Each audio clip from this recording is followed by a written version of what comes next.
Pemirsa, polemik sistem pemilu proporsional terbuka atau tertutup terus diperdebatkan dan masih belum diputuskan oleh Mahkamah Konstitusi. Tidak hanya sebagian besar anggota Dewan, publik pun lebih memilih pemilu proporsional terbuka dan bahkan mendesak MK agar tidak ikut campur merubah isi undang-undang pemilu.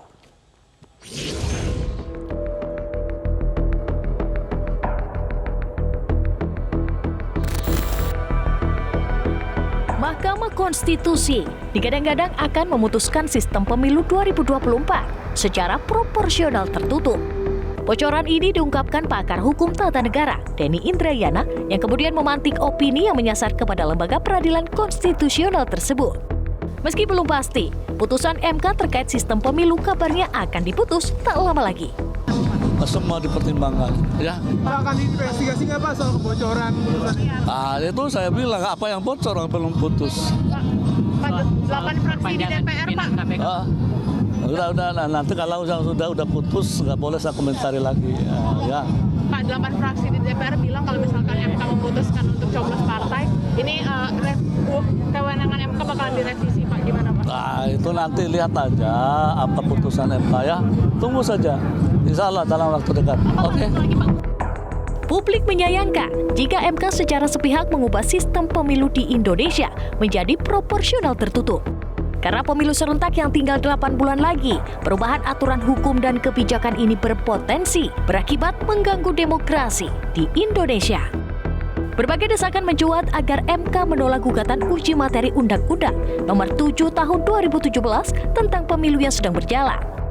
Jikapun ada perubahan, MK diminta untuk menyerahkan perubahan sistem pemilu kepada pembentuk undang-undang yakni DPR dan pemerintah. 8 partai di DPR RI pun jelas menyatakan sikapnya mendukung sistem pemilu proporsional terbuka. Hanya PDIP yang ngotot agar pemilu digelar secara sistem proporsional tertutup. Tak hanya anggota Dewan, berdasarkan hasil survei Indikator Politik Indonesia, mayoritas masyarakat menginginkan sistem pemilu proporsional terbuka. Data itu diperoleh dari Februari 2022 dan Februari 2023. Nah, pemilih punya hak untuk menentukan siapa caleg yang lolos dengan sistem suara terbanyak. Nah, itulah proksi buat sistem proporsional terbuka. Naik kurang lebih sekitar 2% dibanding survei bulan Februari. Tapi secara umum kita mengatakan dari dua survei ini, preferensi terhadap sistem proporsional terbuka itu mayoritas mutlak. Sementara yang memilih proporsional tertutup tidak mengalami perubahan, sekitar 11,9%. Sistem pemilu proporsional terbuka yang berlaku saat ini bukanlah hal baru. Sejak 2008 silam, berdasarkan keputusan MK, pemilu dilaksanakan dengan proporsional terbuka.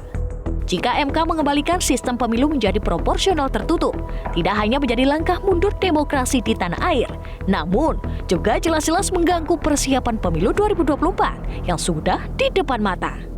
Tim Liputan Metro TV.